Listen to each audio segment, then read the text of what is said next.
All right, well, I sort of want to start with how we ended last week. I don't know if you remember it. You said let it rip. Aiden basically let it rip on Saturday against Maryland. What did you just like overall about the way he played against the Terrapins?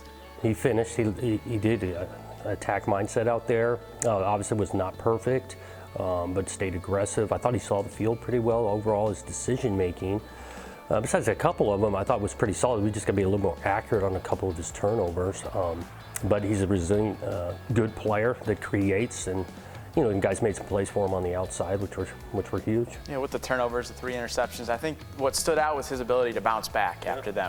Is that sort of just in his DNA, or how has he grown in that area? I think that's in his DNA a little bit. That he's competitive and all that. We want to kind of describe our team that way of bounce back, respond. We use these words, but then we want to put them into action, and that played out on Saturday. And then obviously his top connection on Saturday, Nick Marsh. I know you guys talked about him throughout fall camp and the way he was performing and impressing the coaching staff. What did you just like of the way the true freshman was able to go out there and perform? Yeah, he made some big plays that were needed. And it wasn't just on like a couple of deep balls. This guy caught the ball on the outside, operated our 2-minute drill really well, made some good plays there, blocked. And we had contributors, multiple guys in that room, which was nice, with Glove making a big time catch and in the red zone as well, kind of a deep shot. Montori gets it started with a nice touchdown play. So out of that group, we like the progression of week 1 to week 2. The person leading that group, Courtney Hawkins, he obviously is known for developing wide receivers. You saw in the NFL, Jaden Reed had 2 touchdowns. Jalen Naylor had a touchdown.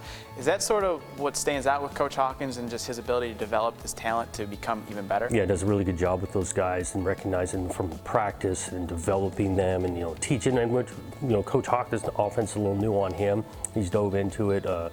On suggestions in regards to what's best for those guys, how they've worked in practice to earn some of this playing time, and now he's got some options in that room. Yeah, how have you seen Nick Marsh grow from when he came in, obviously in January, fresh out of high school, or still was in high school, I guess, in January? Yeah. How has he really grown to now where he is among your guys' top? He's got a good work ethic, and I think he's sharp. And learning from previous mistakes, his approach, spring ball to fall camp, he had a really consistent fall camp.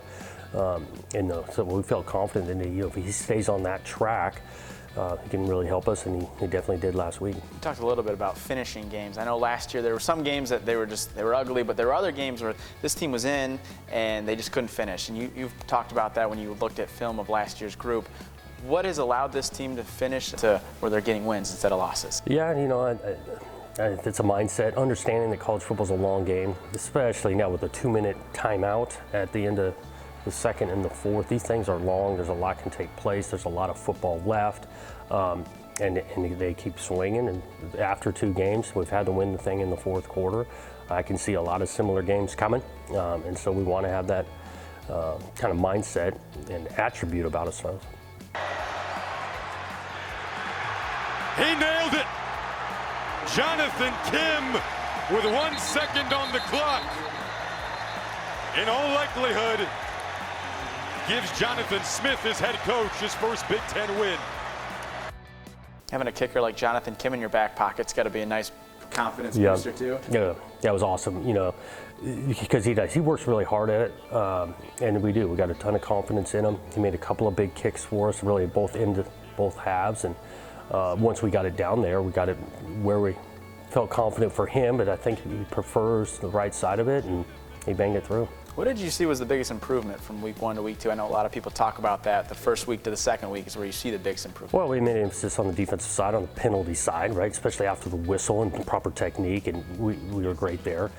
Felt good about that. We wanted to be more explosive offensively, and some of the detail that comes on some of these connections. It's not just a receiver from a quarterback. The guys in front of him setting up the action pass. Well, we got that done, and so those were two steps we're really pleased with. I know you talked a little bit in the press conference about coming up this weekend with all the history Hall of Fame weekend in Prairie View A&M. How have you really had any time to focus on the history of Michigan State football and that 1965 and 66 teams and what they did? Learned a little bit about it. We're actually going to talk to the team a little bit about tomorrow morning. So they're aware of what's taking place and the cool history story of those teams that were really good, but the impact they made across the country. And we're going to celebrate them this weekend with a team coming in that is in that type of conference and play. So I think it's pretty cool. Yeah, and getting ready for your third game. What is the one thing you think has really stood out that is, I don't want to say surprised, but that you've been really impressed with about this group so far?